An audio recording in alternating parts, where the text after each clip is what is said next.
الحمد لله رب العالمين والصلاة والسلام على سيدنا ومولانا محمد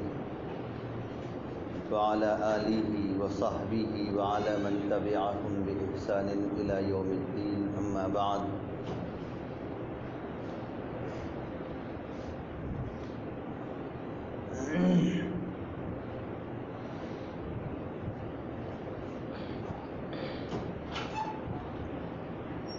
فقد قال الله تبارك وتعالى في كلامه المجيد والفرقان الحميد أعوذ بالله من الشيطان الرجيم بسم الله الرحمن الرحيم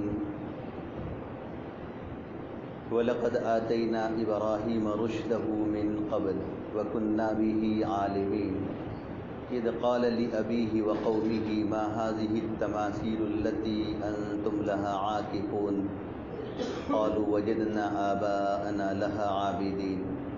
قَالَ لَقَدْ كُنْتُمْ أَنْتُمْ وَآبَاؤُكُمْ فِي ضَلَالٍ مُبِينٍ قَالُوا وَجِئْتَنَا بِالْحَقِّ أَمْ أَنْتَ مِنَ اللاعبين صدق اللہ العظیم۔ بزرگوں اور بھائیوں، جن آیات کی میں نے آپ کے سامنے تلاوت کی ہے،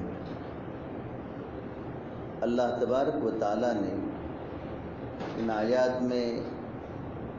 اپنے ایک برگزیدہ پیغمبر اور نبی کی زندگی کے چند گوشوں کو ذکر کیا ہے۔ اس نبی کی زندگی کے وہ گوشے ہم سب کے لیے عبرت ہے اور ہم سب کے لیے دعوتی پہلو میں اور دعوتی کام میں ایک اہم جزئیات ہیں۔ مراد اس سے اللہ کے برگزیدہ نبی حضرت ابراہیم علیہ السلام کی بابرکت شخصیت ہے۔ اللہ تبارک و تعالیٰ نے حضرت ابراہیم علیہ السلام کو بے شمار خوبیوں سے اور خصوصیتوں سے نوازا تھا۔ ان کی بچپن کی زندگی سے لے کر وفات تک کی زندگی، موت تک کی زندگی ہم سب کے لیے عبرت ہے۔ ان کی زندگی میں سبق ہے، دروس ہے، نصیحتیں ہیں۔ ابتدائی زندگی سے لے کر موت تک کی زندگی نصیحتوں سے بھری ہوئی ہے، عبرتوں سے بھری ہوئی ہے، اور ان کی زندگی میں اللہ تبارک و تعالیٰ نے مختلف طرح کی ایسی آزمائشیں اور ایسے امتحانات لیے ہیں کہ اگر ان امتحان میں سے ہر امتحان کا اگر تفصیلی جائزہ لیا جائے تو اس کے لیے ایک لمبی کتاب تصنیف ہو جائے گی، اور ان امتحانات میں اور ان آزمائشوں میں اللہ تبارک و تعالیٰ نے ہم سب کے لیے بڑی نصیحتیں رکھی ہیں، بڑی عبرت کے سامان اس کے اندر رکھے ہیں۔ بچپن کی زندگی بڑی عجیب و غریب زندگی تھی۔ آج کل ہمارے یہاں چھوٹا سا بچہ ہوتا ہے تو بچے کو اپنی بچپن کی زندگی ہی میں سب کچھ نظر آتا ہے۔ بچہ یہ سمجھتا ہے کہ میری بچپن کی زندگی یہی میرے لیے کل کائنات ہے، اور یہی بچپن کی زندگی میرے لیے سمجھے سب کچھ ہے۔ بچے کو اپنی جوانی کی زندگی، جوانی کے بعد پھر اس کو شادی کے بعد کی زندگی، ادھیڑ عمر کی زندگی، بڑھاپے کی زندگی، اور اسی طریقے سے مرنے کے بعد کی زندگی کا کوئی احساس نہیں ہوتا ہے۔ لیکن حضرت ابراہیم علیہ السلام کی بچپن کی زندگی کا اگر ہم جائزہ لیتے ہیں تو چھوٹے سے بچے ہیں، اپنے والد صاحب کے ساتھ سمجھے ان کا آنا جانا رہتا ہے، اٹھنا بیٹھنا رہتا ہے۔ ان کے والد ایک قول کے مطابق، اور ایک قول کے مطابق ان کے چچا تھے آزر، جب اس طریقے سے اپنے ہاتھوں سے بتوں کو تراشتے ہوئے اور ان بتوں کے سامنے اپنا سر جوڑتے ہوئے اور ان کے سامنے سجدہ کرتے ہوئے اپنے باپ کو یا اپنے چچا کو دیکھتے تھے تو ان کے رونگٹے کھڑے ہو جاتے تھے، اور توحید کا اور اللہ کی وحدانیت کا سبق اللہ تبارک و تعالیٰ نے جو ان کے دل کے اندر جاگزی فرمایا تھا، جو موجزن فرمایا تھا، وہ فوراً کے باہر آ جاتا تھا اور کہہ اٹھتے تھے، فوراً برملا کہہ اٹھتے تھے کہ یہ کون سی چیزیں ہیں، یہ کون سی یہ چیز ہے کہ جن کو تم اپنے ہاتھوں سے تراشتے ہو، اپنے ہاتھوں سے بناتے ہو اور اپنے ہاتھوں سے بنا کر انہی کے سامنے تم اپنا سر جوڑتے ہو؟ یہ نفع نقصان کی کوئی مالک نہیں ہے، ان کے اوپر مکھی بیٹھتی ہے تو سمجھے مکھی بھی اڑانے کی وہ قادر نہیں ہے، ان کے سامنے اگر تم کوئی کھانا پینا رکھتے ہو تو یہ کھانا بھی سمجھے خود کھانے کے سمجھے قدرت نہیں رکھتے ہیں، یہاں تک کہ یہی کھانا پڑا پڑا سڑ جاتا ہے، یا یہ کہ یہی کھانا کوئی چوہا وغیرہ آتا ہے یا کوئی جانور آتا ہے تو یہی سمجھے کھا جاتا ہے۔ ان کے اندر کھانے کی بھی طاقت نہیں ہے، نفع نقصان کی طاقت نہیں ہے، اپنے اوپر ہے اگر کوئی مکھی بیٹھتی ہے تو مکھی کو اڑانے کی طاقت نہیں ہے ان کے اندر، اور ان کے سامنے تم اپنا سر جوڑتے ہو۔ دیکھو چھوٹے سے بچے تھے، لیکن اللہ تبارک و تعالیٰ نے وہی توحید کا سبق اور وہی توحید کا عقیدہ اور اللہ کی وحدانیت کا عقیدہ جو ان کے اندر مجزن فرمایا تھا، اپنے باپ کے سامنے فوراً سمجھے کہہ دیتے تھے، فوراً اس کا اظہار کر دیتے تھے۔ آج کل چھوٹا سا بچہ ہمارے یہاں جو ہوتا ہے تو اپنے بچوں کو اس کا احساس نہیں ہوتا ہے، سمجھے، اور اپنے سمجھے اس چھوٹے سے بچے کو توحید کیا ہے سمجھے، جب تک کہ اس کو مدرسے کے اندر پڑھایا نہ جاوے اور مدرسے کے اندر اس کو سمجھایا نہ جاوے تو توحید کیا ہے اور اللہ کی وحدانیت کیا ہے سمجھے اس کو پتہ نہیں چلتا ہے۔ لیکن حضرت ابراہیم علیہ السلام اپنے بچپن کے زمانے میں توحید کو سمجھ رہے ہیں، اللہ کے سامنے جھکنا اور اللہ کی وحدانیت کا، اللہ کے ایک ہونے کا اقرار حضرت ابراہیم علیہ السلام جانتے ہیں، اور جہاں شرک تھا اور جہاں ان کے والد صاحب کی طرف سے یہ شرک پایا جاتا تھا فوراً یہ سمجھے وہ بول اڑتے تھے۔ بچپن کی زندگی کا حال یہ تھا، یہاں تک کہ جب ان کے والد صاحب کے سامنے جب اس بات کا اظہار کرتے تھے تو ان سے رہا نہ جاتا تھا، باپ سے رہا نہ جاتا تھا، اور باپ کی طرف سے مختلف طرح کی دھمکیاں ان کو ملتی تھی، جس کا ذکر 16ویں پارے میں سورہ مریم کے اندر موجود ہے۔ اور باپ کی طرف سے یہاں تک کی دھمکیاں دی جاتی تھی کہ لئن لم تنتہی لأرجمنک وہجرنی ملیا، کہا جاتا تھا کہ لئن لم تنتہی، اگر ایسا برا بھلا کہنے سے اور اس طریقے کی بات کہنے سے اگر تم نہ روکے اور تم اگر باز نہ آئے تو یاد رکھو میری طرف سے تم پر سنگسار ہوگا، یہ میری طرف سے تم کو یہ کیا ہے پتھر مارے جائیں گے، یاد رکھو۔ اس طریقے کی دھمکیاں باپ کی طرف سے دی جاتی تھی، لیکن اس کے باوجود بھی باپ کا احترام دل کے اندر اتنا تھا کہ باپ کے سامنے سمجھے توحید کا اقرار تو ہوتا تھا، توحید تو سمجھانا ہوتا تھا، لیکن باپ کے سامنے کبھی ان کی آواز سے نہیں، بہت نرم لہجے سے کہتے تھے کہ اے میرے باپ، اے میرے پیارے باپ، اگر سمجھے تم اس طریقے سے عبادت کرتے ہو تو میں اس سے بیزار ہوں، میرا اس سے کوئی یہ لینا دینا نہیں ہے، میرا اس سے کوئی لینا دینا نہیں ہے، میں اس سے بیزار ہوں۔ بہت پیار کے انداز میں اور بہت محبت کے انداز میں حضرت ابراہیم علیہ السلام اپنے باپ کے سامنے بات چیت کرتے تھے۔ یہاں ایک سبق ہے جو سمجھے روایتوں کے اندر بھی موجود ہے، روایتوں میں بھی موجود ہے کہ اگر بیٹا مسلمان ہو اور باپ یا ماں کافر ہو تو اس مسلمان بیٹے کے لیے یہ ہرگز جائز نہیں ہے کہ اپنے کافر ماں باپ کے ساتھ یہ برا سلوک کرے، برا سلوک کرنے کا کہ ہرگز اس کو یہ سمجھے اجازت نہیں دی گئی ہے، ہرگز اس کے لیے جائز نہیں ہے۔ ایک روایت کے اندر حضرت اسماء رضی اللہ تعالی عنہا، حضرت اسماء رضی اللہ تعالی عنہا جو حضرت عائشہ رضی اللہ تعالی عنہا کی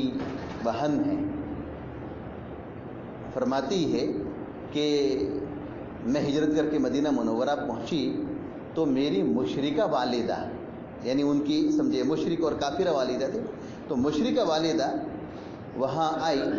تو انہوں نے نبی کریم صلی اللہ علیہ وسلم سے پوچھا کہ اللہ کے رسول میں اپنی مشرکہ والدہ کے ساتھ کیا سلوک کروں؟ کہا کہ نبی کریم صلی اللہ علیہ وسلم نے فرمایا کہ جی ہاں، وہ بھی تمہاری ماں ہیں، وہ بھی تمہاری ماں ہے، ان کے ساتھ تم ویسا ہی سلوک کرو جیسا جو یہ کیا ہے تم اپنی مومنہ والدہ کے ساتھ سلوک کر سکتی ہو۔ یہ سمجھے سبق سکھایا گیا ہے۔ تو حضرت ابراہیم علیہ السلام کا حال بڑا عجیب تھا کہ کفر اور شرک کی دلدل میں ان کے والد ڈوبے ہوئے ہیں، لیکن اس کے باوجود بھی سمجھانے کے لیے جو طریقہ اپنائے وہ طریقہ یہ کیا تھا، بہت محبت کا، پیار کا انداز تھا۔ سمجھے کبھی جو ان کی آواز سے ان کے سامنے بولنا سمجھے نہیں ہوا۔ چنانچہ یہاں یہ کہا جا رہا ہے اذ قال وَلَقَدْ آتَيْنَا إِبْرَاهِيمَ رُشْدَهُ مِنْ قَبْلُ وَكُنَّا بِهِ عَالِمِينَ، اور تحقیق کہ ہم نے حضرت ابراہیم علیہ السلام کو ان کی سوجھ بوجھ اس سے پہلے ہی عطا کر دی تھی اور ہم اس کے جاننے والے تھے۔ یعنی نبوت ملنے سے پہلے، نبوت ملنے سے پہلے، جوانی کا زمانہ آنے سے پہلے سمجھے، یا سوجھ بوجھ کا زمانہ آنے سے پہلے ہی ہم نے ان کو سوجھ بوجھ عطا کر دی تھی، ان کو سمجھ عطا کر دی تھی، اور ہم جانتے تھے کہ یہ کیا ہے سمجھے ایک بڑے منصب کے حامل بننے والے ہیں اور اونچے سمجھے منصب کے حامل بننے والے ہیں، اس لیے ہم نے ان کا انتخاب کیا تھا۔ دیکھیے اذ قال لأبیہ وقومہ، اس وقت کو یاد کرو جب کہ انہوں نے اپنے باپ سے اور اپنی قوم سے کہا ما هذه التماثيل التي انتم لها عاکفون، فرمایا کہ یہ سمجھے کون سی مورتیاں ہیں، التماثیل مورتیاں، یہ کون سی مورتیاں ہیں کہ جن کے سامنے تم سمجھے ٹھہرے ہوئے ہو، انتم لہا عاکفون، جن کے سامنے تم اپنا سر جوڑتے ہو، جن کے سامنے تم اپنا یہ سر ٹکاتے ہو، جن کے سامنے تم یہ کھڑے رہتے ہو سمجھے، توقف اختیار کرتے ہو، جن کے سامنے تم سمجھے یہ کھڑے رہ کر عبادت کرتے ہو،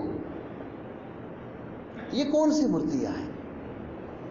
یعنی ان کو تعجب ہوتا تھا کہ یہ بھی کوئی عبادت کے لائق اور عبادت کے مستحق چیز ہے کہ اپنے ہاتھ سے تراشے، اپنے ہاتھ سے بنائیں اور اپنے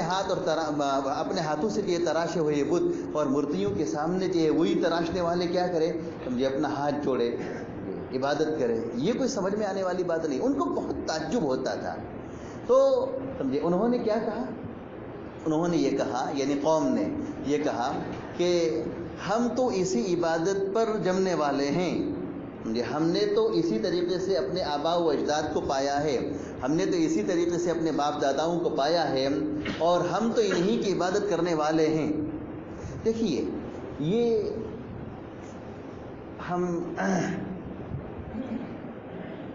ہمارا ایک سمجھے عقیدہ بن چکا ہے اور ہمارا ایک رجحان بن چکا ہے کہ باپ دادے کے زمانے سے جو چیزیں چلی آ رہی ہیں نا ان کو چھوڑنے کے لیے ہم تیار نہیں ہوتے ہیں۔ یہ بہت بری ہے۔ باپ دادے کے زمانے سے اگر کوئی بری رسم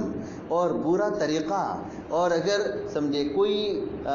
برا رواج چلا آ رہا ہے تو اس رواج کو چھوڑنے کے لیے ہم تیار نہیں ہیں۔ کیوں تیار نہیں ہیں؟ اس لیے کہ باپ دادوں سے چلا آ رہا ہے۔ اگر باپ دادوں سے چلے آنے والی اس رسم کو اور اس رواج کو چھوڑیں گے تو معاشرے میں اور خاندان میں لوگ کیا کہیں گے، یہ برا بلا کہیں گے کہ یہ جو کیا ہے بڑا سفلا آ گیا کہ اس نے اپنے باپ دادے کے سمجھے وہ رسم کو اور ان کے رواج کو جو توڑ دیا۔ حالانکہ کتابوں میں لکھا ہے کہ باپ دادوں سے اگر کوئی بری رسم چلی آ رہی ہے اور کوئی برا طریقہ سمجھے کوئی برا طریقہ چلا آ رہا ہے تو اس برے طریقے کو جو چھوڑنے کی اور چھڑوانے کی کوششیں ہونی چاہیے۔ آج کل شادی بیاہ میں ہمارے یہاں کیا ہوتا ہے سمجھے، ایک طریقہ ایجاد ہے، ایک طریقہ پہلے سے چلا آ رہا ہے، پہلے ہی سے ایک طریقہ چلا آ رہا ہے، اس طریقے کو چھوڑنے کے لیے ہم تیار نہیں ہیں۔ شادی بیاہ کے موقع پر ایک دن پہلے بھی ماشاءاللہ کسی مدرسے کے شیخ الحدیث کو بلا کر یہ بہت ٹناٹن بیان کروائیں گے اور بہت جم کر بیان کروائیں گے، اور شادی کے بعد بھی سمجھے جو رخصتی کی رات ہوگی اس رات میں بھی خوب یہ بیان کروائیں گے، اور مولانا صاحب و شیخ الحدیث صاحب مفتی صاحب یہ بڑا جم کر بیان کریں گے اور سادگی کے عنوان پر بیان کریں گے اور لوگ یہ کیا ہے جم کر سنیں گے بھی، لیکن عمل یہ نہیں ہوگا، عمل نہیں ہوگا۔ کیوں نہیں ہوگا؟ اس لیے کہ وہ یہ طریقہ باپ دادوں سے چلا آ رہا ہے، چھوڑنے کے لیے تیار نہیں ہے۔ گھوڑے کے اوپر نوشے کو بٹھا کر لانا جو ہے یہ باپ دادوں سے چلا آ رہا ہے، چھوڑنے کے لیے تیار نہیں ہے۔